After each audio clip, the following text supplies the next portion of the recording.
Hello to all my dear students, my name is Sumit Rana. बच्चों, आप सभी का बहुत बहुत स्वागत है आपके अपने इस यूट्यूब चैनल एसआर यूपीबीएससी क्लासेस में। जैसा कि थंबनेल में आप लोगों ने देख ही लिया होगा कि हम लोग यहाँ पर एग्जाम बूस्टर सीरीज लेकर के आ गए हैं आपके एग्जाम को बूस्ट कराने के लिए बेटा, है ना। भाई, आप जो भी अपने एग्जाम की प्रिपरेशन कर रहे हैं, लाइक आप सेकेंड सेमेस्टर में है या आप फोर्थ सेमेस्टर में है या आप सिक्स सेमेस्टर में है, तो आपकी क्लासेस अब यहाँ पर इसी यूट्यूब चैनल के ऊपर आने वाली है।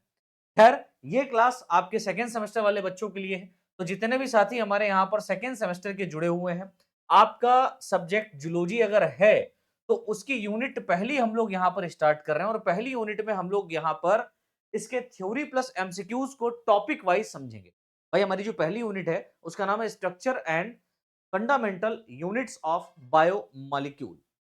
ठीक है। तो जो बायोमॉलिक्यूल है उसके बारे में हमको यहाँ पर डिटेल में पढ़ना है। अब बायोमॉलिक्यूल में सबसे पहला जो टॉपिक हमारा है बेटा, वो है कार्बोहाइड्रेट। तो कार्बोहाइड्रेट वैसे तो एक बहुत बड़ा टॉपिक है, इसको डिटेल में आप समझे तो बात अलग है। हमारे जो प्रीवियम कोर्सेज है वहां पर हमने इसको पढ़ाया हुआ है। हालांकि यहाँ पर पहली यूनिट फ्री में अपलोड भी की गई है, हमारा जो मेन वाला चैनल है वहां पर, तो वहां पर जाकर के आप पढ़ सकते हैं। खैर, अब उतना अगर आपके पास में समय नहीं है तो इस सीरीज को आप पूरा देख डालिएगा, जियोलॉजी की आपकी यहाँ पर बहुत अच्छे से प्रिपरेशन हो जाएगी। और जरा से भी अगर ये वीडियो आपको इन्फॉर्मेटिव लगती है या आपको अच्छी लगती है, समझ में आती है, तो मेरे बच्चे आपको सबसे पहले चैनल को कर लेना है सब्सक्राइब, वीडियो को कर देना है लाइक और ज्यादा से ज्यादा अपने दोस्तों के साथ में शेयर कर देना है। अब मैं थोड़ा सा आपके साथ में यहाँ पर ये बताना चाहूंगा कि इसमें क्या हम किस तरीके से पढ़ेंगे। देखिए, हम लोग यहाँ पर एग्जाम बूस्टर लेकर के आए हैं, तो जाहिर सी बात है एग्जाम से रिलेटेड ही हम लोग यहाँ पर पढ़ेंगे। क्या क्या पढ़ेंगे? तो देखो भाई, जो भी हम यहाँ पर टॉपिक स्टार्ट करेंगे, लाइक जैसे हमारा ये कार्बोहाइड्रेट टॉपिक है, तो इसके अंदर हम लोग सबसे पहले कार्बोहाइड्रेट के बारे में पढ़ लेंगे। मीन्स आप यहाँ पर इसकी थ्योरी समझ लो, है ना। इस एक वीडियो के अंदर आपको क्या क्या मिल रहा है वो मैं बता रहा हूँ, थ्योरी पढ़ लो। क्योंकि भाई, थ्योरी अगर आपकी क्लियर है तो आप अपने ऑब्जेक्टिव क्वेश्चंस या एमसीक्यू यहाँ पर बना सकते हैं। ठीक है। दूसरी बात, हम यहाँ पर कम से कम 30 से 40 आपको एमसीक्यू प्रैक्टिस कराएंगे, इसी केवल एक यूनिट के टॉपिक से रिलेटेड, है ना। तो वैसे तो यूनिट बहुत बड़ी है और यूनिट में जितने भी टॉपिक हैं उनसे जितने भी एमसीक्यू आपके बन सकते हैं वो हम यहाँ पर आपको कराएंगे। ठीक है। तो बिल्कुल भी आप लोग मत घबराइए, आपकी प्रिपरेशन यहाँ पर बहुत अच्छी होने वाली है। इसमें हम लोग थ्योरी भी लेकर के चलेंगे और साथ साथ जो भी हम थ्योरी आपको पढ़ाएंगे उसका आपका मल्टीपल चॉइस क्वेश्चंस कराएंगे। और आप सभी लोग जानते हैं कि उत्तर प्रदेश में हम लोग रहते हैं और उत्तर प्रदेश की मोस्ट ऑफ यूनिवर्सिटी में, तो सेकेंड और फोर्थ और सिक्स की अगर हम लोग बात करें, सेकेंड सेमेस्टर, है ना, फोर्थ सेमेस्टर और सिक्स सेमेस्टर की बात करें बच्चों, तो यहां पर मल्टीपल चॉइस क्वेश्चंस के रूप में आपका क्वेश्चन पेपर बनता है। मोस्ट ऑफ यूनिवर्सिटी में, नो डाउट बहुत सारी ऐसी यूनिवर्सिटी हैं जहां पर थ्योरी बेस्ड क्वेश्चन आपके पूछे जा रहे हैं, वो एक अलग बात है। लेकिन अब अधिकतर, अब जाहिर सी बात है, पलड़ा उनका भारी होता है जहां पर ज्यादा संख्या हो, तो ज्यादा संख्या में हमारे एमसीक्यू वाले बच्चे हैं, है ना। लेकिन हम यहाँ पर थ्योरी वाले बच्चों को तो नहीं छोड़ेंगे। तो थ्योरी वाले बच्चे कैसे अपना कंप्लीट करेंगे? यहाँ पर सेकेंड सेमेस्टर में तो आप जाओ हमारे ऐप के ऊपर हमने यहाँ पर एक कोर्स डिजाइन किया है जिसमें सेकेंड सेमेस्टर का डिटेल में हमने पढ़ाया हुआ है। ठीक है। और उसी डिटेल्ड क्लास से आपको यहाँ पर एमसीक्यू निकल के आएगा। जैसे कि हम लोग यहाँ पर एमसीक्यू तो पढ़ ले रहे हैं, तो क्या आप एमसीक्यू रट सकते हो? मल्टीपल चॉइस क्वेश्चंस आप रट सकते हो? भैया नहीं। आप 10 रट लोगे, 20 रट लोगे, 30 रट लोगे, है ना। हमें कम से कम 75 क्वेश्चंस यहाँ पर हल करने होंगे, है ना। भाई, 75 क्वेश्चन आपके यहाँ पर ऐसे होंगे जो मल्टीपल चॉइस होंगे और 35 नंबर का आपका प्रैक्टिकल होता है, 100 नंबर हो गया, है ना। तो 75 क्वेश्चंस आपके यहाँ पर कैसे आ रहे हैं? मल्टीपल चॉइस क्वेश्चंस के रूप में पूछे जा रहे हैं। आप कितने रट लोगे? और ये भी भरोसा नहीं है कि अब ये तो मैं सिर्फ एक यूनिट को लेकर के आया हूं और उस एक यूनिट में एक टॉपिक को लेकर के आया हूं बच्चा। अभी तो 8 यूनिट हमारी बकाए। तो इन 8 यूनिट के एमसीक्यूज को अगर मैं यहाँ पर लेकर के आऊंगा तो कम से कम 400-500 एमसीक्यूज आपके हो जाएंगे। क्या आप उनको रट पाओगे? आएगा यहीं से, 100% इन्हीं क्वेश्चन से आएगा। तो बस कैसे हमको पढ़ना है, तो स्ट्रेटजी हमारी ये है कि हम किसी भी टॉपिक को पहले समझेंगे, फिर उसके हम जो है ना एमसीक्यू को प्रैक्टिस करेंगे। अब ये यूनिट कितनी लंबी हो सकती है, कितनी क्लासेस इसमें बनेंगी, कोई लेना देना नहीं है, बट हमारा कॉन्सेप्ट क्लियर होना चाहिए, राइट। और कितना समय लग रहा है ये एग्जाम से पहले पहले हम यहाँ पर कवर कर लेंगे। ये पूरा स्ट्रेटजी हमने बना रखा है, तो आप घबराइए नहीं। तो एग्जाम बूस्टर सीरीज, अगर मान लीजिए किसी भी बच्चे ने अभी तक अपनी प्रिपरेशन ही स्टार्ट नहीं करी है और वो अब जागा है, और अगर ये वीडियो उसको मिल गई है, तो बेटा आप लाइक करके शेयर जरूर कर देना, क्योंकि आपके जैसे बहुत सारे छात्र छात्राएं ऐसे हैं जिन्होंने पूरे साल बस बैठ करके, मतलब जो है ना 6 महीने हो गए हैं, एग्जाम आपका आने वाला है और आपने अभी तक प्रिपरेशन नहीं करी है, तो बच्चे यहां से कर लो, बहुत कुछ आपको मिलेगा। अच्छा, कुछ खास इंफॉर्मेशन आप लोगों के साथ में शेयर करना चाहता हूं कि अगर आप लोगों ने हमारे अभी तक ऐप को डाउनलोड नहीं किया है, तो गूगल प्ले स्टोर से फटाफट जाकर के ऐप डाउनलोड कर लीजिए। हमें इंस्टाग्राम पे आप लोग फॉलो भी कर लीजिएगा, एसआर बीएससी क्लासेस के नाम से आपका इंस्टाग्राम चैनल है बेटा, है ना? और बच्चे यूट्यूब के ऊपर आप लोग तो हमें सब्सक्राइब कर ही लेंगे, मुझे विश्वास है, नहीं किया है तो कर लो भैया, विश्वास मत तोड़ो, क्योंकि बहुत सारा वीडियो लेक्चर यहाँ पर आने वाला है और आपके सेमेस्टर से रिलेटेड है, तो उसका नोटिफिकेशन सबसे पहले आप तक पहुंचे, उसके लिए आप चैनल को सब्सक्राइब और बेल आइकन दबा लेना। और बच्चे आपको जो पीडीएफ अगर चाहिए इस क्लास का, है ना? इस क्लास का जो पीडीएफ है, और ये फ्री पीडीएफ हम आपका प्रोवाइड कर रहे हैं कहां पर?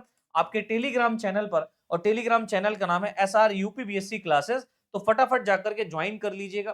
ज्वाइन करने का एक सिंपल सा तरीका है कि इस वीडियो के डिस्क्रिप्शन में लिंक पड़ा होगा, उस पर क्लिक करके आप लोग ज्वाइन कर लें, या हम यहाँ पर कमेंट सेक्शन में भी लिंक डलवा देंगे, तो आप वहां से हमें फॉलो कर सकते हैं।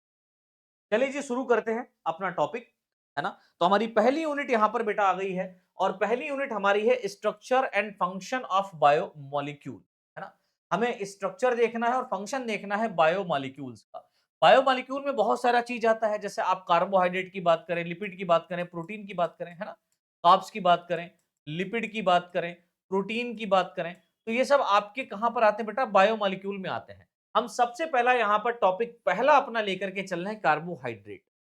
अब इस कार्बोहाइड्रेट टॉपिक में हम सबसे पहले क्या पढ़ेंगे? इसकी थ्योरी देखेंगे, जो कॉन्सेप्ट हमारा क्लियर करेगी। उसके साथ साथ हम इस थ्योरी को पढ़ने के बाद एमसीक्यू को प्रैक्टिस करेंगे। लगभग 30 क्वेश्चन ऐसे हैं जो आपके एग्जाम ओरिएंटेड हैं और एग्जाम में पूछे जा सकते हैं, तो उसको हम लोग यहाँ पर प्रैक्टिस करें, ठीक है ना? तो मजा आ जाएगा बच्चों, बस आप लोग थोड़ा सा धैर्य बना करके पूरी क्लास को यहाँ पर देखिए। अब सबसे पहले हम बात करते हैं, व्हाट इज कार्बोहाइड्रेट? कार्बोहाइड्रेट क्या है? कार्बोहाइड्रेट के बारे में आपको पता होना चाहिए। तो आप कह सकते हैं सर, कार्बोहाइड्रेट ऐसे ऑर्गेनिक बायोमॉलिक्यूल होते हैं। मैंने क्या बताया? ऑर्गेनिक होते हैं। कैसे होते हैं बेटा? कार्बनिक होते हैं, ऑर्गेनिक होते हैं, और बायोमॉलिक्यूल हैं, बृहद अणु होते हैं, जो मुख्य रूप से कार्बन से मिलकर के बना होता है, हाइड्रोजन से मिलकर के बना होता है, और ऑक्सीजन से मिलकर के बना होता है। मीन्स यहाँ पर CHO आपको देखने को मिलेगा, कार्बन, हाइड्रोजन और ऑक्सीजन के एटम, है ना, यहाँ पर जुड़ करके एक बृहद, एक बड़े मॉलिक्यूल का, एक अणु का निर्माण करते हैं। अगर आप इनके सामान्य सूत्र की बात करें, तो CnH2O का होल n होता है ना? यहां पर n की अगर हम लोग बात करें, तो n का मतलब है नंबर से। इससे बेटा नंबर से यहां पर n का मतलब है, यानी कि अगर मान low carbon n means carbon अगर यहां पर 6 है, मतलब कार्बन क्या है? नंबर यहां पर डाल दो, जैसे कार्बन 1 हो गया, 2 हो गया, 3 हो गया, 4 हो गया, 5 हो गया, 6 हो गया, 7 हो गया, 8 हो गया, 9 हो गया, 10 हो गया, है ना? इनफाइनाइट बहुत सारे यहाँ पर आकर के जुड़ सकते हैं, बहुत सारे यहाँ पर आकर के जुड़ सकते हैं। तो इस तरीके से यहाँ पर आप देख रहे हैं नंबर ऑफ कार्बन एटम। अब जो नंबर ऑफ कार्बन एटम होगा, इसी के बेसिस पर यहाँ पर H2O का होल n, तो n का मतलब यहाँ पर कार्बन नंबर से होगा। जैसे मान लो कार्बन 6 है, तो यहाँ पर भी आपका 6 आ जाएगा, और H2O का मतलब यहाँ पर अगर मान लो आप 6 करोगे तो क्या होगा? कार्बन अगर 6 होगा, कार्बन अगर 6 होगा, तो बेटा ऑक्सीजन भी यहाँ पर क्या हो जाएगा? 6। लेकिन हाइड्रोजन की बात करी जाए तो H2 2 एटम है, तो 6 इंटू 2 इक्वल टू क्या हो जाएगा? 12। तो हाइड्रोजन यहाँ पर क्या हो जाएगा? 12। तो C6H12O6 क्या बन गया? हमारा ग्लूकोज मॉलिक्यूल। तो ये एक इसका जनरल फॉर्मूला है। ये इसका क्या है बेटा? एक जनरल फॉर्मूला है, इसको आपको याद रखना है। और इसी बेसिस पर आप देखेंगे कि इन्हें क्या कहा जाता है? हाइड्रेट्स ऑफ कार्बन भी कहते हैं। मतलब कार्बन के कितने मॉलिक्यूल हैं, है ना? कार्बन के कितने मॉलिक्यूल हैं, दुगने क्या हो जाएंगे बेटा? हाइड्रोजन हो जाएंगे, और उतने ही क्या हो जाएंगे? ऑक्सीजन के अणु यहां पर आकर के जुड़ेंगे और एक मॉलिक्यूल का फॉर्मेशन कर देंगे, ठीक है ना? तो ये हो गया कार्बोहाइड्रेट। अब हम बात करते हैं बेटा कि बायोलॉजिकल इंपॉर्टेंस क्या होता है कार्बोहाइड्रेट का। वैसे तो मैंने इसको बहुत डिटेल में पढ़ा है कार्बोहाइड्रेट को, लेकिन हम यहाँ पर इंपॉर्टेंट चीजों पर ही लेकर के चलेंगे। एक चीज आप देख रहे होंगे, यहाँ पर इंग्लिश वाले बच्चों के लिए यहाँ पर टोटल क्या है? इंग्लिश में कन्वर्ट है, और हिंदी वाले बच्चों के लिए हमने यहाँ पर हिंदी इंग्लिश पढ़ा रहा हूँ, है ना? तो आपको बिल्कुल भी तकलीफ ना हो, उसके लिए हम यहाँ पर दोनों लैंग्वेज को लेकर के चल रहे हैं, ठीक है ना बच्चे? अब बायोलॉजिकल इंपॉर्टेंस की बात करें, तो बायोलॉजिकल इंपॉर्टेंस क्या है? तो आप कहेंगे सर, कार्बोहाइड्रेट शरीर में कई महत्वपूर्ण कार्य करते हैं। जैसे आप एनर्जी स्टोरेज की बात करें, तो एनर्जी का एक जो सोर्स होता है, वो क्या है बेटा? कार्बोहाइड्रेट है। तो सबसे मुख्य ऊर्जा सोर्स कौन है बेटा? ग्लूकोज है। हम जो भी खाना खाते हैं, है ना, हम जो भी खाते हैं पीते हैं, उसका जो लास्ट प्रोडक्ट होता है वो ग्लूकोज ही होता है और ग्लूकोज को तोड़ करके क्या बनता है बेटा, एटीपी का फॉर्मेशन होता है। तो याद रखिएगा, जो एटीपी हमारा एडेनोसिन ट्राइफॉस्फेट है, ये क्या है, एक हमारा ऊर्जा है, एनर्जी है ना, एनर्जी कॉइन के रूप में इसको जाना जाता है।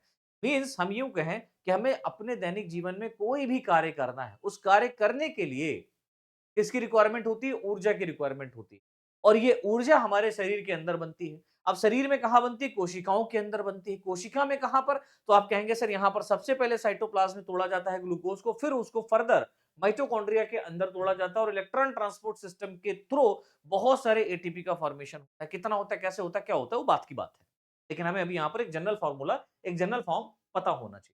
और एटीपी क्या है, एटीपी हमारा एनर्जी का सोर्स है। ठीक है, एनर्जी का क्या है बेटा, एनर्जी का सिक्का है, हम यूं कहें तो जाहिर से अच्छी बात रहेगी। हमें जो एनर्जी मिलती है वो एटीपी के रूप में मिलती है और ये निकलती कहां से है, तो ग्लूकोज से निकलती है। हम कुछ भी खा ले, चाहे आप कार्बोहाइड्रेट खाओ ग्लूकोज बनेगा, चाहे आप लिपिड्स यानी फैट खाओ तो ग्लूकोज निकलेगा, चाहे प्रोटीन खाओ तो उस प्रोटीन से भी हमारा लीवर क्या बना सकता है, ग्लूकोज बना सकता है। समझ रहे हो ना, तो ग्लूकोज जो है ना यहां पर बन रहा है और ग्लूकोज क्या होगा, एनर्जी को प्रोवाइड करता है एटीपी को। तो एनर्जी का सबसे बढ़िया सोर्स अगर पूछा जाए कौन है, तो आप कहेंगे सर ग्लूकोज। एनर्जी स्टोरेज का भी काम होता है, जैसे प्लांट के अंदर अगर आप बात करें तो स्टार्च का होगा और एनिमल की अगर आप लोग बात करें तो ग्लाइकोजन होगा। मींस ग्लूकोज अगर पौधों में स्टोर हो रहा है तो मंड के रूप में होगा। किस रूप में होगा बेटा, मंड। जैसे आलू, इसका सबसे अच्छा उदाहरण क्या है, आलू। आलू के अंदर बहुत भारी मात्रा में क्या होता है, मंड होता है। एनिमल्स की बात करें तो एनिमल में क्या होता है बेटा, ग्लाइकोजन होता है। मींस ग्लूकोज के बहुत सारे अणु आपस में मिलकर के ग्लाइकोजन का फॉर्मेशन करते हैं और ये मेनली आपको लीवर, है ना, प्लस मसल्स में, लीवर और मसल्स में स्टोर फॉर्म में देखने को मिलेगा। उसके बाद में बात करते हैं स्ट्रक्चरल रोल। आप जाहिर सी बात समझें कि भैया जो कार्बोहाइड्रेट्स हैं इनका हमारे बॉडी के अंदर किसी ना किसी स्ट्रक्चर को बनाने में भी रोल होता है। जैसे आप सेलुलोज की बात करें तो पौधों की कहां मिलता है बेटा, सेल वॉल में पाया जाता है। तो पौधों की जो कोशिका भित्ति है, उस कोशिका भित्ति का जो निर्माण होता है वो सेलुलोज से होता है और सेलुलोज क्या है, एक प्रकार का कार्बोहाइड्रेट है ना। सेलुलोज क्या है, एक प्रकार का कार्बोहाइड्रेट है। उसके बाद में हम सेल रिकॉग्नाइजेशन की भी बात कर लेते हैं। भाई भाई कार्बोहाइड्रेट है तो सब कुछ है। कार्बोहाइड्रेट क्या कर रहा है, सेल टू सेल इंटरेक्शन कराने में काम करता है, यानी एक सेल दूसरी सेल को पहचानेगी। वो कैसे पहचानेगी, इस कार्बोहाइड्रेट के कारण। मींस यहां पर ग्लाइकोप्रोटीन और ग्लाइकोलिपिड सेल मेम्ब्रेन में पाए जाते हैं। और ग्लाइकोप्रोटीन कहने का मतलब क्या होता है, जब कार्बोहाइड्रेट प्रोटीन से मिल जाए या कार्बोहाइड्रेट लिपिड से मिल जाए तो उसको ग्लाइकोप्रोटीन और ग्लाइकोलिपिड कहा जाता है। और ये ग्लाइकोप्रोटीन और ग्लाइकोलिपिड क्या करते हैं, हमारे सेल के अंदर या हमारे बॉडी के अंदर सेल टू सेल इंटरेक्शन या सेल टू सेल रिकॉग्नाइजेशन, यानी एक कोशिका दूसरी कोशिका को पहचान सकती है। अरे यार समझो ना, हमारी सेल अलग है, अब कोई फॉरेन बॉडी आ जाता, लाइक जैसे हम बात कर लेते हैं किसी बैक्टीरियल सेल की, वो बैक्टीरियल सेल हमारे बॉडी के अंदर आ जाए तो वो तो हमारे बॉडी के अंदर नुकसान ही पैदा करेगी ना। तो वो नुकसान ना हो उसके लिए हमारी सेल उस सेल को पहचानेगी। और पहचानेगी कैसे, कि भैया जो स्ट्रक्चर बना हुआ है वो स्ट्रक्चर कैसा है। हमारे सेल का स्ट्रक्चर, कार्बोहाइड्रेट वहां पर मिल रहा है, ग्लाइकोप्रोटीन ग्लाइकोलिपिड्स प्रेजेंट है, क्या उसके पास में ग्लाइकोलिपिड ग्लाइकोप्रोटीन प्रेजेंट है, अगर प्रेजेंट है तब तो आने देगी, नहीं है तो उसको किल कर दिया जाएगा, मार दिया जाएगा। ठीक है ना, तो ये भी बहुत बड़ा इंपॉर्टेंट रोल। अब हम क्लासिफिकेशन की अगर बात करें कि भाई कार्बोहाइड्रेट को फर्दर कहां-कहां क्लासिफाइड, क्या कितने ग्रुप में क्लासिफाइड किया गया है, तो आप कहेंगे सर कार्बोहाइड्रेट मुख्य रूप से 3 प्रकार के होते हैं। कितने प्रकार के होते हैं बेटा, 3 प्रकार के। जैसे हम बात करते हैं मोनोसैकेराइड की, मोनो मतलब होता है एक, सैकेराइड मतलब यहां पर हम बात कर रहे हैं कार्बोहाइड्रेट से रिलेटेड। तो मोनोसैकेराइड जो होते हैं ये सबसे सिंपलेस्ट कार्बोहाइड्रेट होते हैं। तो एक क्वेश्चन यहां पर आपका अराइज हुआ कि सबसे सिंपलेस्ट टाइप के कार्बोहाइड्रेट कौन, तो आप कहेंगे सर मोनोसैकेराइड। जैसे आप एग्जांपल की बात करें तो ग्लूकोज हो गया, फ्रक्टोज हो गया, राइबोज हो गए, ये सब क्या है बेटा, ये मोनोसैकेराइड्स होते हैं, यानी एक यूनिट है ये ग्लूकोज।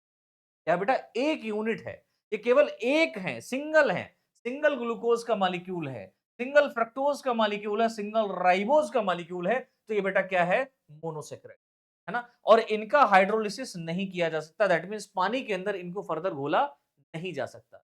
पानी की सबसे, मतलब आप खास बात समझे पानी में, तो पानी में जब किसी भी चीज को हम घोलते हैं, अगर वो कार्बोहाइड्रेट के रूप में है, अगर आपने उसको घोला तो उसका लास्ट प्रोडक्ट ग्लूकोज ही होगा। क्या होगा बेटा, ग्लूकोज होगा। और ग्लूकोज को फर्दर पानी के अंदर नहीं तोड़ा जा सकता। अब इसको फिर कहां तोड़ेंगे, तो इसको हम लोग तोड़ेंगे सेल के अंदर। कहाँ तोड़ेंगे बेटा? कोशिका के अंदर इसको तोड़ा जाएगा, याद रखना। दूसरी बात हम बात करते हैं डाइसैकेराइड्स की। तो 2 मोनोसैकेराइड्स मिलकर के बनते हैं, यानी कि ग्लूकोज के जैसे मान लो, ग्लूकोज के 2 यहाँ पर ग्लूकोज आ गया, है ना? तो ग्लूकोज क्या कर देगा बेटा? ये यहाँ पर माल्टोज का फॉर्मेशन कर देगा। और माल्टोज क्या है? एक प्रकार का डाइसैकेराइड है, मींस 2 यूनिट यहाँ पर जुड़ी होंगी, है ना? भाई मोनोसैकेराइड की 2 यूनिट आपस में जुड़ जाएंगी और क्या हो जाएगा? वो डाइसैकेराइड कहलाएगा। डाई मतलब 2, किसका? यूनिट काहे का? मोनोसैकेराइड का। तो मोनोसैकेराइड का 2 यूनिट जुड़ गया तो डाइसैकेराइड कहलाता है। अब खास बात यहाँ पर आपको समझना है, जैसे माल्टोज, लैक्टोज और सुक्रोज की बात करें तो दीज आर द डाइसैकेराइड। अब ये डाइसैकेराइड हैं, लेकिन इनके स्ट्रक्चर में थोड़ा सा चेंजेस होगा। क्या? जैसे अगर आप माल्टोज की बच्चों बात करते हैं, है ना? तो माल्टोज में अगर आप जब देखेंगे, उसको तोड़ेंगे, तो इसमें ग्लूकोज और ग्लूकोज के 2 यूनिट यहां पर आपको मिलेंगे। ग्लूकोज के 2 यूनिट यहां पर आपको मिलेंगे। वहीं लैक्टोज की अगर आप लोग बात करें, इसकी बात करें लैक्टोज, तो लैक्टोज जो होगा बेटा, ये ग्लूकोज प्लस गैलेक्टोज से मिलकर के बना होगा। किससे बना होगा? Glucose plus galactose. गैलेक्टोज क्या है? एक प्रकार का मोनोसैकेराइड है। तो ग्लूकोज और गैलेक्टोज मिलकर के क्या बना रहा है? लैक्टोज बना रहा है। वहीं सुक्रोज की बात करें, सुक्रोज की बात करें तो ये बेटा मिला होता है ग्लूकोज, एक मॉलिक्यूल ग्लूकोज का होगा और एक यूनिट किसका होगा? फ्रक्टोज का होगा। फ्रक्टोज भी क्या है? एक प्रकार का मोनोसैकेराइड। ठीक है? तो ग्लूकोज फ्रक्टोज मिला तो बना सुक्रोज, ग्लूकोज गैलेक्टोज मिला तो बना लैक्टोज। क्योंकि गैलेक्टोज लैक्टोज, यहां से आप याद रखना, एक मॉलिक्यूल ग्लूकोज का और एक मॉलिक्यूल लैक्टोज, यानी गैलेक्टोज का, तो क्या बन गया? लैक्टोज बन गया। और वहीं पर माल्टोज की बात करें तो 2 यूनिट ऑफ ग्लूकोज पार्टिकल, ठीक है, 2 यूनिट ऑफ ग्लूकोज मॉलिक्यूल, ये आपस में मिल जाएंगे तो माल्टोज बन जाएगा। तो इस बात को याद रखिएगा। अब हम बात करते हैं भाई पॉलीसेकेराइड की। तो पॉलीसेकेराइड क्या है? देखो, बहुत सारे जब मोनोसेकेराइड्स यूनिट्स मिलते हैं तो पॉलीसेकेराइड बनता है, यानी कि इनफाइनाइट फॉर्म में बहुत सारा मोनोसेकेराइड, यानी ग्लूकोज के बहुत सारे जुड़ जाए, ग्लूकोज फ्रक्टोज के बहुत सारे जुड़ जाए, है ना, ग्लूकोज गैलेक्टोज के बहुत सारे जुड़ जाए, तब क्या कहलाएगा? पॉलीसेकेराइड कहलाएगा। जैसे आप स्टार्च की बात करें, है ना? तो प्लांट के केस में जो स्टार्च है, ये एक प्रकार का पॉलीसेकेराइड है। और एनिमल के केस में अगर आप लोग इसकी बात करें, ग्लाइकोजन का, है ना, बहुत सारा ग्लूकोज मॉलिक्यूल को हमारा लीवर जोड़ देता है। क्यों जोड़ता है? जब एक्सेस अमाउंट में हमारे बॉडी के अंदर ग्लूकोज हो जाएगा, ब्लड में ग्लूकोज बहुत ज्यादा मात्रा में है, तो ग्लूकोज क्या है? उसको स्टोर कर लिया जाता है। और स्टोर किया जाएगा किसके द्वारा? लीवर के द्वारा। तो लीवर क्या करेगा? इसको स्टोर करके भेज देता है मसल्स में। ये पॉइंट आप लोग याद रखिएगा, बहुत इंपॉर्टेंट है बेटा। ठीक है?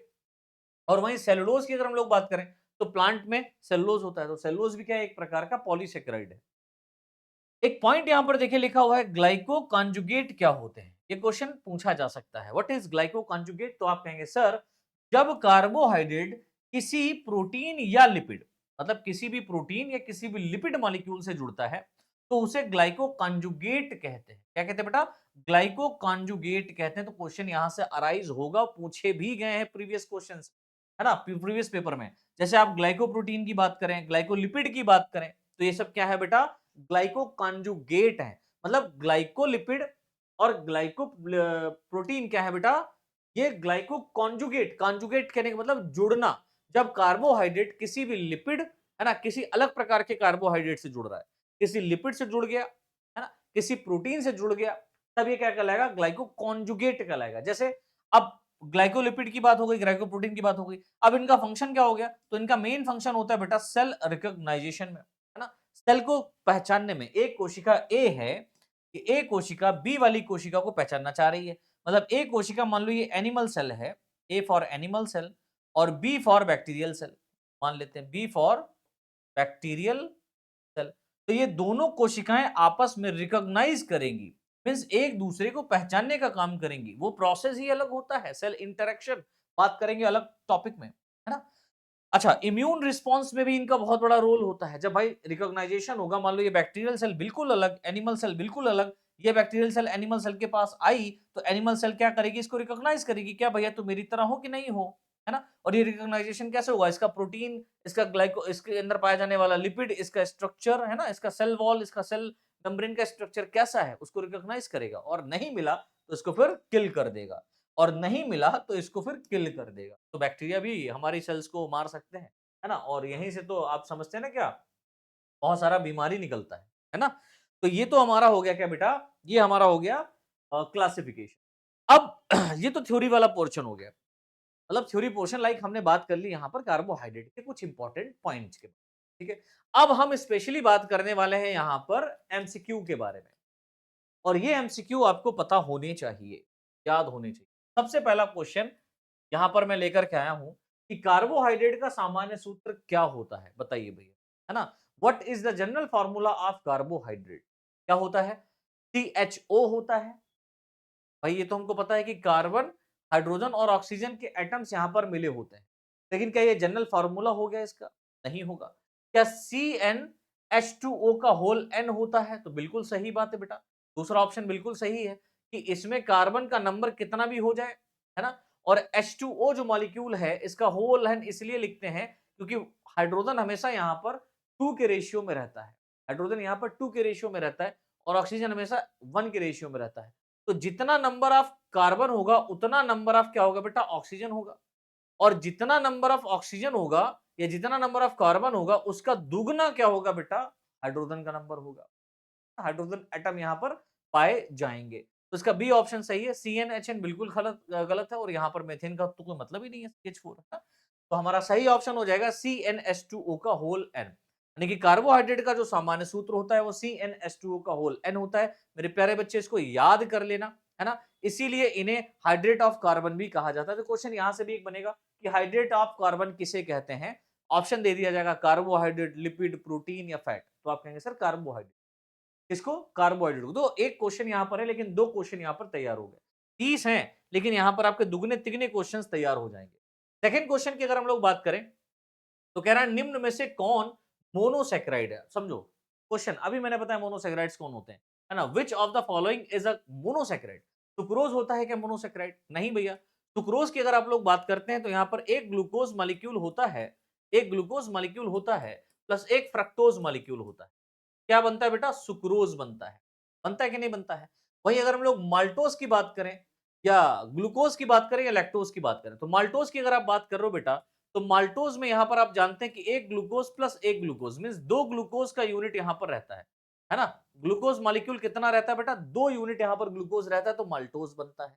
लैक्टोज, है ना, लैक्टोज की अगर आप बात करें तो 1 molecule of glucose and 1 molecule of galactose, याद आ रहा है, 1 molecule of glucose and 1 molecule of galactose होता है, तो बनता है क्या, लैक्टोज बनता है। वहीं ग्लूकोज की बात करें तो glucose is the right answer, because यहां पर मोनोसैकेराइड की बात करी गई, एक यूनिट की बात करी गई, तो एक यूनिट हमारा कौन है, ग्लूकोज। देखो कितना अच्छा है। आप याद रखिएगा एक बात बच्चे, कि जब मल्टीपल चॉइस क्वेश्चंस आपके सामने रखे जाते हैं, मींस एक क्वेश्चन और 4 ऑप्शन, उसमें से एक सही 3 गलत वाला, तो यहां पर आपका प्लस पॉइंट क्या है पता है, प्लस पॉइंट ये है कि आपने अगर डीप स्टडी करा होगा, डिटेल में पढ़ा होगा, तभी आप ऑप्शन चूज कर पाओगे। तुक्केबाजी यहां पर नहीं चलेगी, याद रखना, तुक्काबाजी अगर आप करोगे तो यहां पर आप फेल होने के या बैक पेपर लगने का बड़ा चांसेस रहता है ना। तो आप कैसे इसको टैकल करेंगे, तो फिर भैया हैंडल करने का सिर्फ एक ही तरीका है कि आप सारे ऑप्शंस को पढ़िए और क्वेश्चन से रिलेट करिए, क्या ये इससे मिलता जुलता है, और ये तभी आप रिलेट कर पाओगे जब आपने डिटेल में पढ़ा होगा। तो ओवरऑल कहने का मतलब क्या है कि पूरी कहानी हमारी आ जाती है एमसीक्यूज में डिटेल में पढ़ने की, है ना, डिटेल में पढ़ने की। और अब मेरे बच्चे ये बताओ कितने सारे लोगों ने यहां पर डिटेल में ऑलरेडी पढ़ रखा है तो कमेंट करना, नहीं पढ़ा है तो घबराना नहीं, यहां से आपका बहुत सारा सॉल्व होने वाला है ना। परेशान नहीं होना है, बिल्कुल भी परेशान नहीं होना है। इस सेमेस्टर मान लीजिए आप लोग इतना अच्छा नहीं पढ़ पाए डिटेल में, कोई बात नहीं, थर्ड सेमेस्टर में तो आपको थ्योरी पढ़ना है, एंड फोर्थ सेमेस्टर अगेन आपका एमसीक्यू होगा, तो फोर्थ सेमेस्टर को और भी डिटेल में पढ़ना है, क्वेश्चन वहां पर बनेंगे। और यूपी का सिलेबस अगर आप देखेंगे ना तो अलग ही लेवल का है भैया, MSc लेवल का है। तो glucose is the right answer. क्या लिखा है कि ग्लूकोज एक सिंपल सुगर यानी कि मोनोसैकेराइड होता है, जबकि सुक्रोज, माल्टोज और लैक्टोज की बात करें तो ये सारे के सारे कैसे होते हैं बेटा, डाइसैकेराइड होते हैं। कैसे होते हैं, डाइसैकेराइड्स होते हैं, इस बात को याद रखना। थर्ड क्वेश्चन हमारा ये रहा आपके मोबाइल स्क्रीन पर कि निम्न में से कौन स्टोरेज कार्बोहाइड्रेट होता है, मतलब जो एकत्रित करे, जो इकट्ठा करे, स्टोरेज कार्बोहाइड्रेट कौन है। Which of the following is a storage carbohydrate, cellulose है, ग्लाइकोजन है, काइटीन है या पैक्टीन है। देखो ये सारे के सारे यहां पर पॉलीसेकेराइड, ये तो हमको समझ में आ गया, है ना, बहुत सारा अणु से मिलकर के बना है। ग्लाइकोजन भी पॉलीसेकेराइड है, सेलुलोज भी पॉलीसेकेराइड। बट क्वेश्चन आ रहा है कि स्टोरेज कौन है, इकट्ठा कौन किया जाता है। तो सेलुलोज की अगर हम लोग बात करें बेटा, तो प्लांट की सेल वॉल को बनाने का काम करता है। सेल वॉल को क्या करता है बेटा, बनाने का काम करता है, बनाने का काम करता है, बनाने का काम करता है।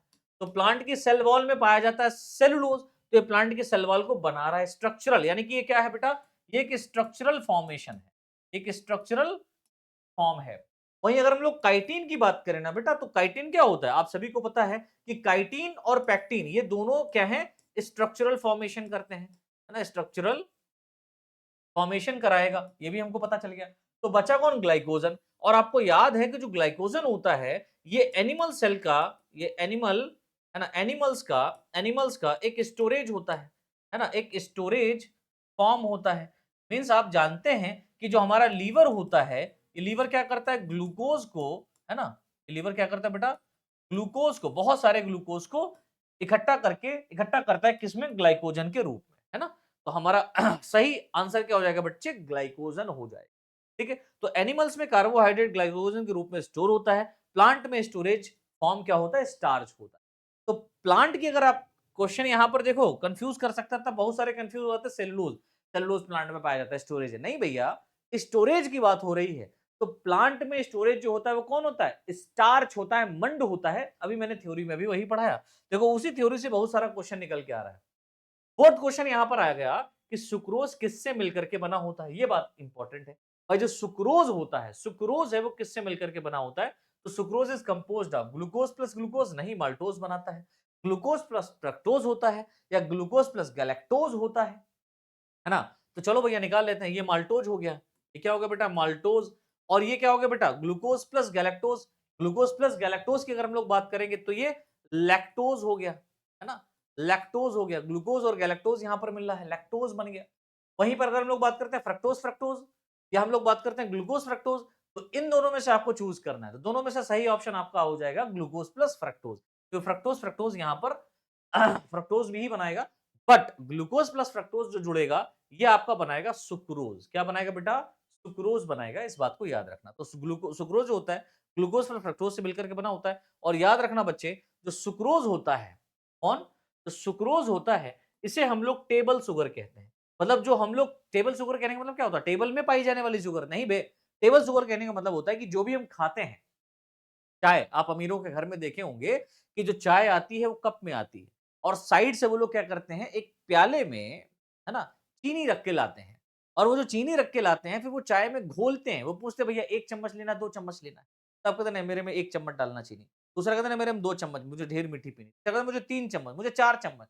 तो टेबल शुगर कहने का मीन्स, भाई टेबल शुगर कहने का मतलब हो गया कि टेबल पे यूज करने वाली, मीन्स हम लोग जो खाना खाते हैं, या हम लोग जो चाय पीते हैं, है ना, या जो मिठाई खाते हैं, वो सब इसी से मिलकर के बनी होती है। ग्लूकोज प्लस फ्रक्टोज, यानी कि गन्ने वाली शुगर हम इसको कह सकते हैं। ठीक है, नेक्स्ट क्वेश्चन ये रहा आपके मोबाइल स्क्रीन पर, निम्न में से कौन सा स्ट्रक्चरल कार्बोहाइड्रेट है। समझो भैया, स्ट्रक्चरल कार्बोहाइड्रेट की बात हो रही है। स्ट्रक्चरल यानी संरचना को बनाने वाला। क्वेश्चन को पहले अच्छे से पढ़ना, फिर उसके बाद आंसर देना। विच of the following is a structural carbohydrate, starch, नहीं भैया, अभी मैंने बताया, स्टार्च यानी मंड। मंड जो होता है ये स्टोरेज होता है। क्या होता है बेटा, स्टोरेज होता है। ग्लाइकोजन, नहीं सर, ये भी स्टोरेज होता है। कैसा होता है बेटा, स्टोरेज होता है एनिमल्स में। ये कहां होता है, ये प्लांट में स्टोर होता है, बिल्कुल सही बात। और ये सर एनिमल में होता है, हाँ भैया एनिमल में होता है। और सेलुलोज की अगर हम लोग बात करें, चलो भैया आ गया भाई, सेलुलोज की बात करें या माल्टोज की बात करें, तो माल्टोज क्या है, एक प्रकार का डाइसैकेराइड है। क्या है ये, डाइसैकेराइड है। बोले तो यहां पर ग्लूकोज, है ना, प्लस ग्लूकोज, ग्लूकोज और ग्लूकोज का 2 यूनिट मिलकर के बना रहा है। वहीं अगर हम लोग सेलुलोज की बात करें, तो it is a right answer, because cellulose जो होता है एक स्ट्रक्चरल फॉर्म होता है। और किसका स्ट्रक्चरल फॉर्म होता है भैया, तो प्लांट की सेल वॉल का। याद आ रहा है ना मेरे बच्चे, प्लांट की सेल वॉल का क्या होता है, स्ट्रक्चरल फॉर्म होता है ना? तो सही आंसर क्या हो जाएगा हमारा, सेल्यूलोज। ठीक है ना। तो एक्सप्लेनेशन क्या कह रहा है कि सेलुलोज पौधों की सेल वॉल का मुख्य घटक होता है, मेन होता है।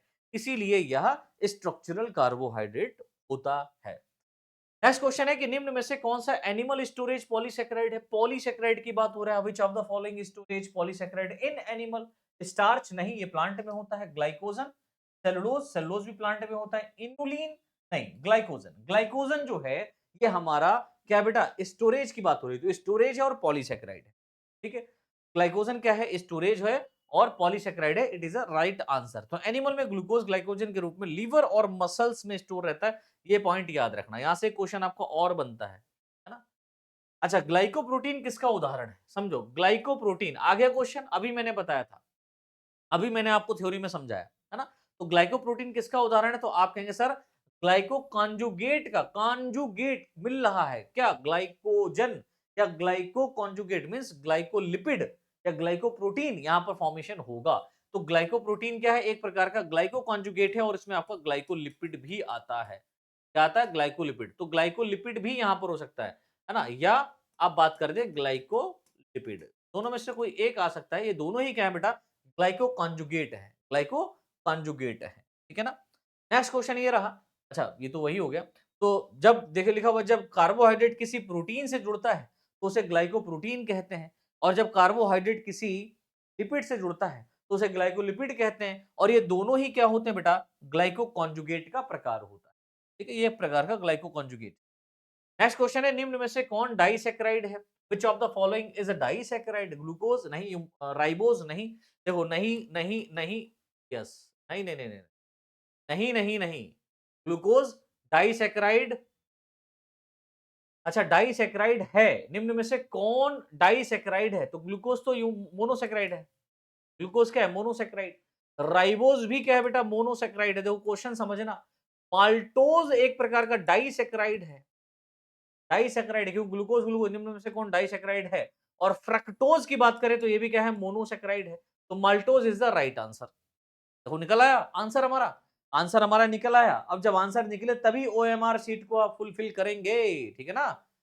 तो हमारा maltose is the right answer. तो माल्टोज क्या है? ग्लूकोज प्लस ग्लूकोज है, या एक प्रकार का डाइसैकेराइड शुगर होता है। नेक्स्ट क्वेश्चन, सेलुलोज किससे बना होता है ना।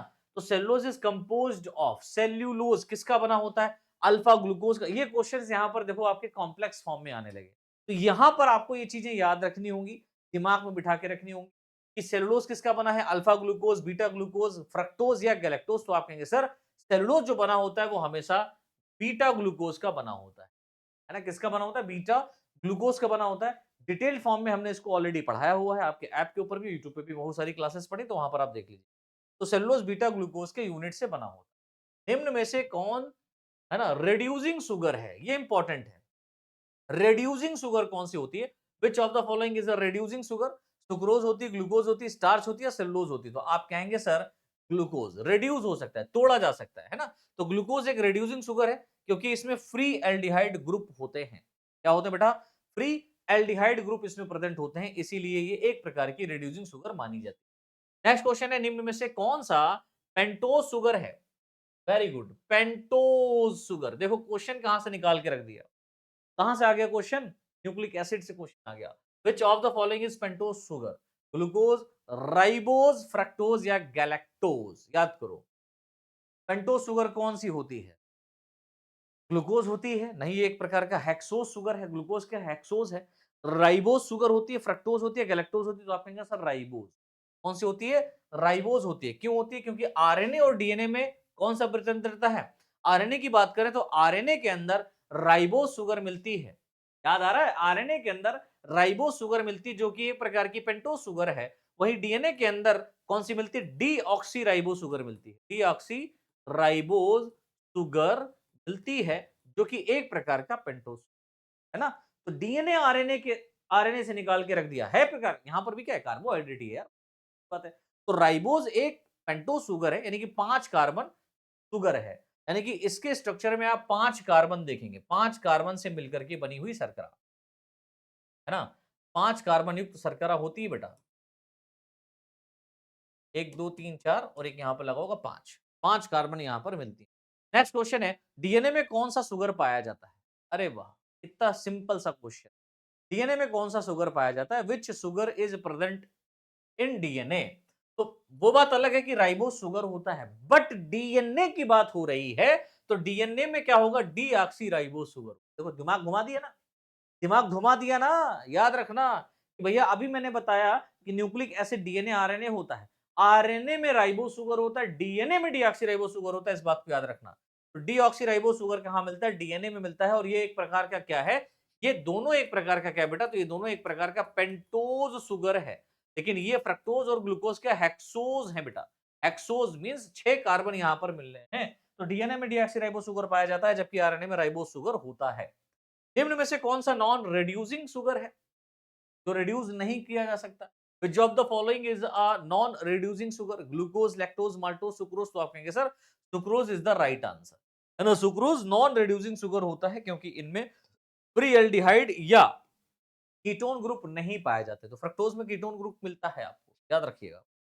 नेक्स्ट क्वेश्चन, लैक्टोज किससे मिलकर के बना होता है? लैक्टोज इज कंपोज्ड ऑफ, है ना। लैक्टोज किससे मिलकर के बना होता है? बात लैक्टोज की हो रही है, तो ग्लूकोज प्लस फ्रक्टोज नहीं, ग्लूकोज प्लस गैलेक्टोज, यस।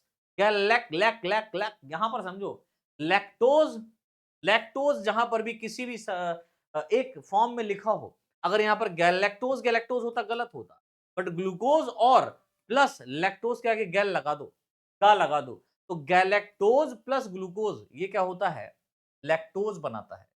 क्या बनाता है बेटा, लैक्टोज बनाने का काम करता है ना। तो ग्लूकोज प्लस गैलेक्टोज, तो लैक्टोज जो होता है, ग्लूकोज और लैक्टोज, इसे मिल्क शुगर भी कहते हैं, याद रखिएगा। ये स्पेशली कहां मिलती है, तो ये मिल्क में पाई जाने वाली शुगर होती है। मिल्क में प्रोटीन कौन सी पाई जाती है ना। मिल्क में प्रोटीन कौन सी पाई जाती है, तो आप लोग कमेंट करके बताइए, मिल्क में कौन सी प्रोटीन मिलती है। तो निम्न में से कौन प्लांट शुगर पॉलीसेक्राइड है, प्लांट स्टोरेज पॉलीसेक्राइड है, सॉरी। निम्न में से प्लांट स्टोरेज पॉलीसेक्राइड कौन सा है भैया? Which is the storage polysaccharide in plant glycogen? Animal में मिलता है। बात स्टोरेज की हो रही है ना। तो सेलुलोज स्ट्रक्चरल है, काइटिन स्ट्रक्चरल है, बात आ गया हमारा स्टार्च। तो स्टार्च क्या है, स्टोरेज है, और कैसा बेटा, पॉलीसेक्राइड है। कहां होता है, प्लांट में होता है। इस बारे में आप लोग याद रखना, ठीक है ना। नेक्स्ट क्वेश्चन की बात करते हैं हम लोग। तो हमारा स्टार्च हो गया, है ना। तो प्लांट में कार्बोहाइड्रेट स्टार्च के रूप में स्टोर रहता है। नेक्स्ट क्वेश्चन है, काइटिन किस में पाया जाता है? बहुत बढ़िया क्वेश्चन है। Chitin is found in plant cell wall? नहीं, हमने अभी बार बार पढ़ा कि प्लांट की जो सेल वॉल होती है वो सेलुलोज से मिलकर के बनी होती है। Animal muscles? बिल्कुल भी नहीं, वाहियात ऑप्शन है। बैक्टीरिया? नहीं भैया, हम बात करेंगे फंगल सेल वॉल। तो जो कवक होती हैं, कवक की जो कोशिका भित्ति होती है वो किसकी बनी होती है, काइटिन की बनी होती है ना। बैक्टीरिया की बात करें तो बैक्टीरिया में यहां पर नाग और नाम जैसे, है ना, नाग और नाम जैसे कुछ कंपोनेंट्स पाए जाते हैं, उनसे मिलकर के बना होता है ना। तो फंगल सेल वॉल यहां पर होता है। तो काइटिन मुख्य रूप से फंगस की सेल वॉल होती है, और ये आर्थ्रोपोड्स के एक्सोस्केलेटन में भी पाया जाता है। अगर मान लो यहाँ पर एनिमल्स का आर्थ्रोपोडा भी दिखा होता है ना, तो उनका जो एक्सोस्केलेटन होता है उसमें भी काइटिन, अब आप जाहिर सी बात है यार, जो आर्थ्रोपोड जो कीड़े मकोड़े होते हैं, तितली आप देख लो, कॉकरोच देख लो, इनमें हड्डियां नहीं होती, लेकिन फिर भी ये कैसे होते हैं, मजबूत होते हैं। और मजबूत होने का कारण क्या है कि भैया इनका जो बॉडी है उसमें काइटिन पाया जा रहा है। तो काइटिन के रूप में एक्सोस्केलेटन पाया जाता है आर्थ्रोपोड्स में, है ना। निम्न में से कौन हेक्सो शुगर है? हेक्सो शुगर कौन है, मतलब 6 कार्बन जिसमें पाए जा रहे हैं वो कौन सी sugar? Which of the following is hexo sugar? Ribose तो बिल्कुल भी नहीं है, खत्म कर दो। डीऑक्सीराइबोस ये भी नहीं है, खत्म कर दो। जाइलोज भी नहीं है, ग्लूकोज की हम बात करते हैं। ग्लूकोज क्या है बेटा, एक प्रकार का हेक्सो शुगर होता है ना। तो ग्लूकोज एक हेक्सो शुगर है, 6 कार्बन से मिलकर के बना होता है। निम्न में से कौन स्ट्रक्चरल पॉलीसेक्राइड है? संरचनात्मक पॉलीसेक्राइड कौन सा है? संरचनात्मक पॉलीसेक्राइड, तो स्टार्च और ग्लाइकोजन तो हटा दो। देखो क्वेश्चन घुमा घुमा करके यहाँ पर उसी लेवल का पूछा जाएगा, बस ऑप्शन आपके छोड़ दिए जाएंगे। माल्टोज डाइसेक्राइड है, सेलुलोज क्या है, स्ट्रक्चरल है। ये रिपीटेड क्वेश्चन है बट पूछे जाते हैं, इसी तरीके से क्वेश्चन आपके आएंगे। निम्न में से कौन स्ट्रक्चरल पॉलीसेक्राइड है? पॉलीसेक्राइड वही सेलुलोज आपका आ गया, हमारा आंसर दिया गया उसका। ग्लाइकोजन मुख्य रूप से कहां पाया जाता है? ग्लाइकोजन मुख्य रूप से कहां पाया जाता है, ये क्वेश्चन बढ़िया है। ब्रेन में मिलता है, लीवर मसल्स में मिलता है, किडनी में मिलता है, ब्लड में मिलता है। तो आप कहेंगे sir B option is right, because glycogen liver में बनाया जाता है। ग्लूकोज की यूनिट्स लीवर जोड़ता है, और उस लीवर के अंदर इस ग्लाइकोजन को, ठीक है, मसल्स के रूप में भी मसल्स में भेज दिया जाता है। तो हमारे बॉडी के अंदर जो स्टोरेज फॉर्म में है ना, mainly found in glycogen. Glycogen जो है वो एक प्रकार का स्टोरेज है, स्टोरेज स्ट्रक्चर है, जो कि लीवर और मसल्स में आपको देखने को मिलेगा। नेक्स्ट क्वेश्चन की बात करें, लीवर और मसल्स, तो एनिमल्स में ग्लाइकोजन लीवर और मसल्स में स्टोर्ड कार्बोहाइड्रेट के रूप में होता है, ये बात याद रखना। नेक्स्ट क्वेश्चन है, कार्बोहाइड्रेट का मुख्य फंक्शन क्या होता है भैया, बताओ कार्बोहाइड्रेट का मेन फंक्शन क्या है? What is the main function of carbohydrate? Hormone production को कराना? हार्मोन प्रोडक्शन को कराना नहीं, बिल्कुल समझ में नहीं आ रहा, वाहियात तो ऑप्शन है। एनर्जी सप्लाई, बिल्कुल सही। इम्यूनिटी, हाँ दे सकता है। डीएनए फॉर्मेशन बहुत कम मात्रा में करता है, बट बात आ रहा है मेन फंक्शन की। इस देखो कार्बोहाइड्रेट का और भी फंक्शन है, बट मेन फंक्शन क्या है? तो मेन फंक्शन की अगर आप बात करेंगे तो एनर्जी सप्लाई कराना, यानी कि हमारे बॉडी के अंदर जो एनर्जी है वो कार्बोहाइड्रेट के माध्यम से ही मिलती है। मींस कार्बोहाइड्रेट क्या है यार? कार्बोहाइड्रेट, अगर आप एनर्जी निकालोगे तो ग्लूकोज से निकलेगा, सीधी सी बात है। आप दुनिया में कोई भी चीज खा लो जो खाने योग्य है ना? ऐसा नहीं जहर खा के बैठो फिर तुम कहोगे सर कार्बोहाइड्रेट नहीं मिला, कुछ भी नहीं पाओगे क्योंकि चले जाओगे, स्वर्गवासी हो जाओगे। तब आप नहीं कोई भी खा ले ऐसा, है ना? ठीक है? तो ऐसा नहीं होता है। कार्बोहाइड्रेट मीन्स जो खाने योग्य चीज है, आप जो भी खाओगे उसका लास्ट प्रोडक्ट ग्लूकोज होगा, और ग्लूकोज से निकलता है एनर्जी। ये एनर्जी बनाता है हमारा सेल के अंदर कौन? माइटोकॉन्ड्रिया, बृहद मात्रा में। तो कार्बोहाइड्रेट शरीर का प्राइमरी एनर्जी सोर्स होता है, इस बात को याद रखना। बहुत सारे क्वेश्चन यहाँ पे बनते हैं। ग्लूकोज का मॉलिक्यूल फार्मूला क्या होता है भैया? मॉलिक्यूलर फार्मूला ग्लूकोज का क्या है? बड़ा सिंपल है, रट्टा मार्फिकेशन, C6H12O6, जहां मिल जाए फट से टिक कर दो, है ना? देखो इतने इजी क्वेश्चन अगर आ गए तो मुझे ऐसा लग रहा है कि आप लोग जो है ना क्वेश्चंस को मतलब तोड़ मरोड़ के फेंक के चले जाओगे और आकर के कमेंट में कहोगे सर मजा आ गया। मजा तभी आएगा जब बच्चा आप पढ़ोगे, है ना? मजा लेने के लिए भी आपको काम करना पड़ता है। निम्न में से कौन ग्लाइको कॉन्जुगेट है? देखो फिर से क्वेश्चन ग्लाइको कॉन्जुगेट की आ गई। तो ग्लाइको कॉन्जुगेट स्टार्च नहीं हो सकता, सेलुलोज नहीं हो सकता, फ्रक्टोज नहीं हो सकता, ग्लाइको प्रोटीन। जब ग्लाइकोजन, या हम यूं कहें कार्बोहाइड्रेट, है ना, जब कार्बोहाइड्रेट प्रोटीन या लिपिड से जुड़ता है तो उसको ग्लाइको कॉन्जुगेट कहते हैं। तो glyco protein is the glyco conjugate, ठीक है ना? चलो उसके बाद में नेक्स्ट क्वेश्चन हमारा यहां पर आ गया। नेक्स्ट क्वेश्चन आ गया, कार्बोहाइड्रेट का डाइजेशन कहां शुरू होता है? ये बहुत इंपॉर्टेंट और बढ़िया क्वेश्चन है, कई बार पूछा गया है previous question.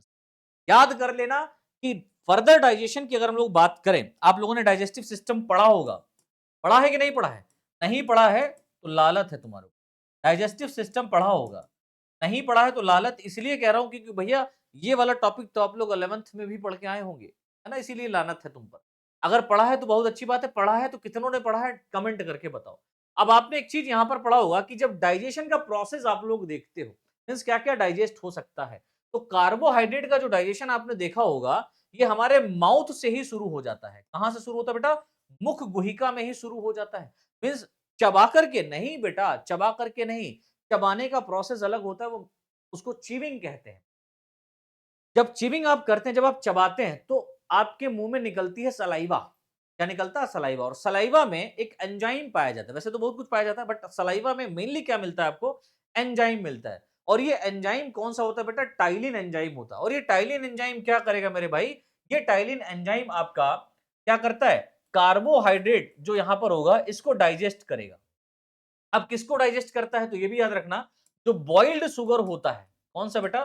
Sorry, boiled starch होता है, गलती हो गई माफ करना, बॉइल्ड स्टार्च की बात कर रहे हैं, मंड की बात कर रहे हैं। तो जो बॉइल्ड मंड होता है ना, इसको ब्रेक डाउन करने का काम करता है, इसको ब्रेक डाउन करने का काम करता है। क्या पूरी तरीके से नहीं भैया, ये पॉलीसेकेराइड होता है। ये क्या होता है बेटा? पॉलीसेकेराइड के फॉर्म में होता है, बट इसको डाइसेकेराइड में माउथ के अंदर तोड़ा जाता है। और किसको तोड़ा जाता है? याद रखना, बॉइल्ड यानी कि उबले हुए मंड को। आप डायरेक्ट कच्चा आलू खा लोगे तो उसको नहीं तोड़ेगा, लेकिन उसी आलू को अगर आप भाप में या पानी में डाल करके उबालेंगे या पका करके खाएंगे तो उसका फर्दर डाइजेशन कहां होता है? माउथ में होना स्टार्ट हो जाता है। तो याद रखिएगा, कार्बोहाइड्रेट का डाइजेशन कहां शुरू होता है? सर कार्बोहाइड्रेट का डाइजेशन माउथ से शुरू हो जाता है। देखो लिखा हुआ है कार्बोहाइड्रेट डाइजेशन माउथ में सेलेवरी अमाइलेज या इसको टाइलिन एंजाइम भी कहते हैं ना, इससे स्टार्ट हो जाता है। नेक्स्ट क्वेश्चन है, स्टार्च किन दो कंपोनेंट से मिलकर के बना होता है? बताओ भैया। Starch is composed of amylose and amylopectin. बहुत बढ़िया ऑप्शन है, यही हमको लग रहा है। तुम्हारा क्या ऑप्शन है बताओ? ग्लाइकोज एंड फ्रक्टोज से मिलकर के बना होता है? नहीं, ग्लाइकोज सॉरी ग्लूकोज और फ्रक्टोज की बात करेंगे तो क्या करेगा ये? आपका डाइसैकेराइड बनाएगा। माल्टोज फ्लैक्टोज डाइस माल्टोज और लैक्टोज यहां पर जुड़ रहा है, या ग्लाइकोजन और सेलुलोज जुड़ रहा है, तो ग्लाइकोजन अलग है, सेलुलोज अलग है। प्लांट में मिलता है ग्लाइकोजन, एनिमल में मिलता है, तो ये तो वाहियात ऑप्शन हो गया, इसको हटा दो। अमाइलोज एंड अमाइलोपेक्टिन, बिल्कुल सही है। तो स्टार्च की हम बात कर रहे हैं बेटा। स्टार्च जो होता है वो अमाइलोज और अमाइलोपेक्टिन से मिलकर के बना होता है। तो स्टार्च अमाइलोज और अमाइलोपेक्टिन से मिलकर के बना होता है। अच्छा, निम्न में से कीटो शुगर कौन सी है? याद रखना, बहुत इंपॉर्टेंट है। कीटो शुगर, जिसमें कीटोन ग्रुप मिलता है ना, सी डबल बॉन्ड ओ मिलता है, कौन सी शुगर है? ग्लूकोज नहीं, ग्लूकोज नहीं हो सकता। गैलेक्टोज नहीं। Fructose yes. तो जो आपका फ्रक्टोज होता है, याद कर लो इसको, दिमाग में बिठा लो, पी लो, इस बात को दिमाग में हमेशा बिठा के रखो कि जो हमारा कीटो शुगर है वो हमेशा कौन होगा?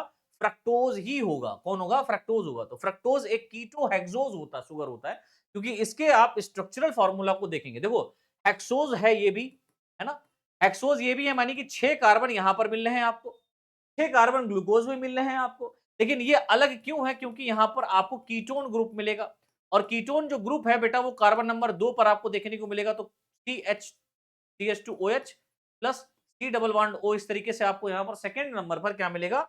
C डबल बॉन्ड O मिलेगा, कीटोन ग्रुप मिलेगा। अच्छा, माल्टोज किससे मिलकर के बना होता है? माल्टोज रिपीटेड क्वेश्चन है, पूछा जाता है। Maltose is composed of glucose glucose, glucose fructose, glucose galactose, fructose fructose, है ना। तो ये भाई याद हो गया। ग्लूकोज गैलेक्टोज की बात करें तो लैक्टोज बनाता है, आप लोग याद रखिएगा, मिल्क शुगर। ग्लूकोज फ्रक्टोज की बात करते हैं तो क्या बनाता है? सुक्रोज बनाता है, सुक्रोज गन्ने वाली शुगर। और ग्लूकोज ग्लूकोज की बात करें तो यस, यही है माल्टोज। तो माल्टोज याद रखना, माल्टोज में 2 ग्लूकोज यूनिट होता है, ठीक है, याद रखिएगा। अच्छा, ये सबसे ज्यादा कहां मिलेगी आपको, ये भी मैं बता दूं। तो ग्रेप्स आप लोग खाओ, पेल के खाओ, जितना खा पाओ, मतलब भर भर के खा लो। अंगूर, अंगूर में शुद्ध मात्रा में आपको माल्टोज मिलेगा, ठीक है। चलो जी, नेक्स्ट क्वेश्चन की तरफ हम लोग यहां पर मूव करते हैं। तो नेक्स्ट क्वेश्चन हमारा कहता है सेलुलोज किस प्रकार का लिंकेज से बनता है? बहुत इंपॉर्टेंट क्वेश्चन है। तो सेलुलोज है वो किस प्रकार के लिंकेज से बनता है? अल्फा 1,4 ग्लाइकोसाइडिक बॉन्ड से मिलकर के बनता है, बीटा 1,4 ग्लाइकोसाइडिक बॉन्ड से मिलकर के बनता है, अल्फा 1,6 बॉन्ड होता है, या इसमें बीटा 1,6 बॉन्ड होता है। तो आप कहेंगे सर इसमें बीटा 1,4 ग्लाइकोसाइडिक बॉन्ड होता है। बीटा बीटा 1,4 1,4 कहने का मतलब क्या हुआ? एक मॉलिक्यूल का कार्बन नंबर 1 दूसरे मॉलिक्यूल के कार्बन नंबर 4 पर जुड़ करके ग्लाइकोसाइडिक बॉन्ड का फॉर्मेशन करता है। और यहां पर जो मॉलिक्यूल्स होंगे वो कैसे होते हैं बेटा? बीटा फॉर्म के होते हैं। तो सेलुलोज किस प्रकार के लिंकेज से बनता है? तो बीटा 1,4 ग्लाइकोसाइडिक बॉन्ड से मिलकर के बनाता है। वहीं पर आ जाओ ग्लाइकोजन की बात कर ले। तो ग्लाइकोजन में ब्रांचिंग किस बॉन्ड के द्वारा होती है? तो ब्रांचिंग जो होगा, भाई पहला क्वेश्चन हमारा आया कि सेलुलोज किस प्रकार के लिंकेज से बनता है। दूसरा क्वेश्चन वहीं पर अगर मान लीजिए दे दिया इसी तरीके का कि तो कंफ्यूजन नहीं लेना है। दूसरा क्वेश्चन आ गया ग्लाइकोजन में ब्रांचिंग किस बॉन्ड से बनती है ना। जो ग्लाइकोजन है उसमें जो ब्रांच पाए जा रहे हैं वो ब्रांच किस बॉन्ड से बनेगा, है ना। तो 1,6 अल्फा 1,6 ग्लाइकोसाइडिक बॉन्ड रहेगा, बीटा 1,4 बॉन्ड रहेगा, अल्फा 1,4 बॉन्ड, बीटा 1,4 बॉन्ड, ये तीनों खराब हैं। आपका आ जाएगा अल्फा 1,6 ग्लाइकोसाइडिक बॉन्ड, क्योंकि हमारा जो दूसरा वाला कार्बन होगा, मतलब दूसरा वाला जो मॉलिक्यूल होगा, वो जब ब्रांच पर आकर के जुड़ेगा किसके? ग्लाइकोजन के। तो ग्लाइकोजन के ब्रांच में जो यहां पर स्ट्रक्चर पाया जा रहा है, इसका कार्बन नंबर 6वां, और पहला जो आकर के यहां पर जुड़ रहा है उसका पहला कार्बन आपस में मिल करके यहां पर 1,6 कौन सा? अल्फा वाला। तो अल्फा 1,6 ग्लाइकोसाइडिक बॉन्ड का फॉर्मेशन करता है। तो ग्लाइकोजन में ब्रांचिंग अल्फा 1,6 ग्लाइकोसाइडिक बॉन्ड के रूप में बनती है, याद रखना। सेकंड लास्ट क्वेश्चन है आपका, निम्न में से कौन ब्लड शुगर कहलाता है? अरे यार, आंख बंद करके लगा देना ग्लूकोज, है ना। Which is called blood sugar, आंख बंद करके लगा देना ग्लूकोज, लेकिन लगाना सही, कहीं ग्लूकोज की जगह फ्रक्टोज वाला गोला भर दिए तो तुम्हारा एक नंबर खराब हो जाएगा, ठीक है। सही आप लोग भरिएगा। और लास्ट क्वेश्चन हमारा है, निम्न में से कौन हेट्रोपॉलीसेक्राइड है?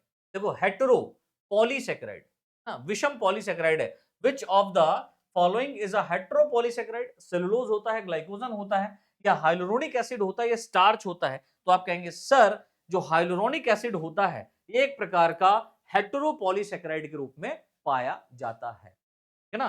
तो हाइलुरोनिक एसिड एक हेटेरोपॉलीसेकेराइड माना जाता है, ठीक है बच्चों। तो इस तरीके से मेरे भाई ये हमने पहली यूनिट के अंदर पहले टॉपिक के बारे में बात कर ली। अब नेक्स्ट लेक्चर में हम लोग इसी पहली यूनिट में सेकंड टॉपिक के बारे में बात करेंगे, या तो हम लिपिड पे बात करेंगे या तो प्रोटीन पे बात करेंगे, क्योंकि हमें पढ़ना है क्या? हमें पढ़ना है बायोमोलिक्यूल। समझ में आ गया? तो बायोमोलिक्यूल में बहुत बड़ा बायोमोलिक्यूल एक बहुत बड़ा चैप्टर है भाई, आप लोग पढ़ रहे होंगे। और हम यहाँ पर आपको एग्जाम बूस्टर के through important questions plus MCQs यहाँ पर इसीलिए लेकर के आए हैं कि भैया जिन छात्र छात्राओं ने अभी तक अपना प्रिपरेशन शुरू नहीं किया तो करें। अगर ये जरा सा भी इंफॉर्मेटिव आपको लग रही है क्लासेस, तो बच्चे आप इसको जरूर लाइक करिएगा, चैनल को सब्सक्राइब करके बेल आइकन दबा लीजिएगा, है ना? जिससे जो भी वीडियो लेक्चर अपलोड किया जाएगा, क्लास आएगा, उसका नोटिफिकेशन मिलेगा। और आप सभी से एक रिक्वेस्ट है बच्चों कि इस वीडियो को अपने दोस्तों के साथ में ज्यादा से ज्यादा शेयर करिएगा, व्हाट्सएप ग्रुप में भेजिएगा, टेलीग्राम ग्रुप में आप भेज सकते हैं तो वहां पर भी भेजिए, ठीक है? और पर्सनली भी आप लोग अपना स्टेटस लगा करके अपने दोस्तों को दिखा सकते हैं कि भाई हम यहाँ से प्रिपरेशन कर रहे हैं। और आपके सपोर्ट और प्यार की रिक्वायरमेंट है, जितना ज्यादा प्यार और सपोर्ट आप लोग करते रहेंगे, उतनी जल्दी हम यहाँ पर क्लासेस बहुत सारी लेकर के आएँगे और खत्म भी कराएँगे, ठीक है ना? तो ये सेकंड सेमेस्टर का पहला क्लास हमारा यहाँ पर था। मुझे तो बड़ा मज़ा आया पढ़ाते हुए। आपको कितना मज़ा आया कमेंट करके ज़रूर बताइएगा। समझ में आया कि नहीं आया ज़रूर लिखिएगा। इसी तरीके की क्लासेस और भी हम लेकर के आएँगे, बस कमेंट में लिखिए कंटिन्यू करें सर, ठीक है ना? मिलते हैं नेक्स्ट क्लास में। आज के लिए इतना ही, तब तक के लिए आप सभी को जय हिंद, जय भारत।